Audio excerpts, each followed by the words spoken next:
सबसे पहली प्राथमिकता तो सर एजुकेशन ही है। मुझे लगता है कि एजुकेशन ही है जो सारे फील्ड्स हैं उनमें जो भी कमियां हैं वो एजुकेशन से ठीक हो सकती है।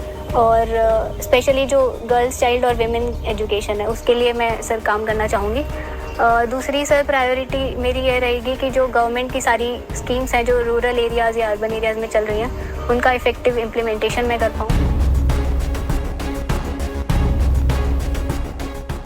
राजस्थान के करौली जिले से आई एक खबर ने सिस्टम, सफलता और सच्चाई तीनों पर एक साथ सवाल खड़े कर दिए हैं। ये कहानी किसी फिल्म स्क्रिप्ट की तरह शुरू होती है। आईआईटी से बीटेक, दिल्ली में शानदार करियर और फिर 2024 में राजस्थान प्रशासनिक सेवा में चयन। एक ऐसी युवती जिसे लोग मेहनत और काबिलियत की मिसाल मानते थे, अचानक सुर्खियों में है। लेकिन वजह प्रेरणा नहीं बल्कि भ्रष्टाचार है। नादौती के एसडीएम काजल मीणा, एक ऐसा नाम जो कभी युवाओं के लिए रोल मॉडल था, अब एसीबी की गिरफ्त में है। आरोप है कि जमीन के बंटवारे की फाइल आगे बढ़ाने और डिग्री जारी करने के बदले रिश्वत मांगी गई। रकम छोटी नहीं थी, डील 80,000 से लेकर 1 लाख तक में की गई है। आखिरकार सौदा करीब 80,000 में तय हुआ, जिसमें से 60,000 सीधे एसडीएम तक पहुंचे थे और बाकी स्टाफ के हिस्से में।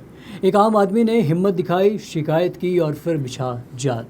जैसे ही रिश्वत की रकम रीडर दिनेश सैनी और वरिष्ठ सहायक प्रवीण धाकड़ के जरिए आगे बढ़ी, वैसे ही एसीबी की टीम ने दबिश दे दी।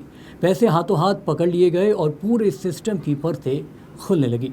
लेकिन असली चौंकाने वाली मोड़ तब आया जब तलाशी में प्रवीण धाकड़ के बैग से करीब 4 लाख रुपए कैश बरामद हुआ।